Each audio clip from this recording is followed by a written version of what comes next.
สบายดีแค่น้อยเองสิมีชีวิตได้เนาะมื้อนี้ก็ได้แต่งเพลงไว้เพลงหนึ่งชื่อเพลงว่าทรงใจไปแอดตะปือเนาะ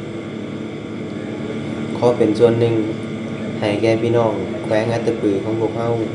จงสู่ต่อไปเด้อบ่ว่าเจ้าสิพบพ้อกับอิหยังอยู่ก็ขอให้สู่ต่อไป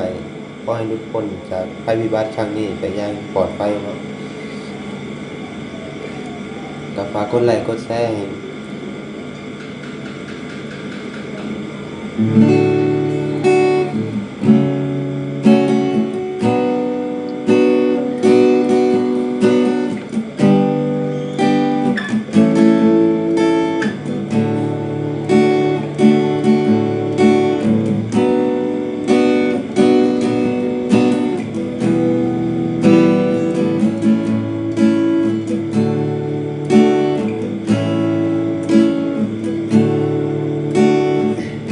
ขอส่งแรงใจไปเมืองสนามใสแขวงอันตะปือได้ยินพี่น้องสาลือแขวงอันตะปือแห่งเราใต้เหตุการณ์ครั้งนี้พิเศษสีดีพี่น้องยังอายเด็กน้อยทั้งหญิงทั้งชายควรร่มสลายจนบ่เหลือสิ้น เหตุการณ์ยิ่งใหญ่สร้างความเสียหายได้สาวประสาพี่น้องบิดามารดาจบสิ้นชีวา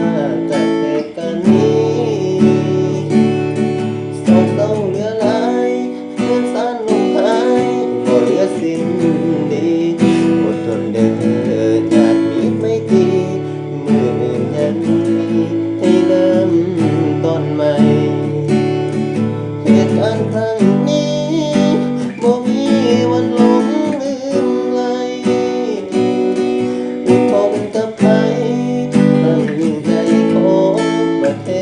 ศลาวสู้ทนเอาเด้ออดทนเอาเด้อพี่น้องบ้านเฮาขอแห่งใจจากหลายชนเผ่าช่วยเหลือกันเฮาในยามยากเข็ญ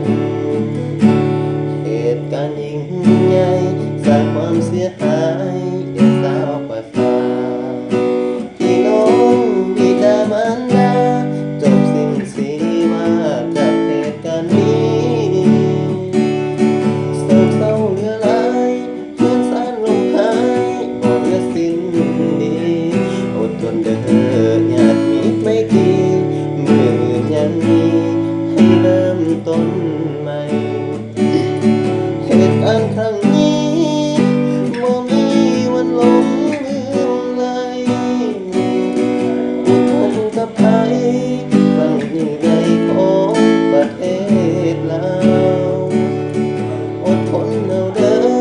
สู้ทนเอาเด้อพี่น้องบ้านเฮาขอให้ใจจากหลายชนเผ่า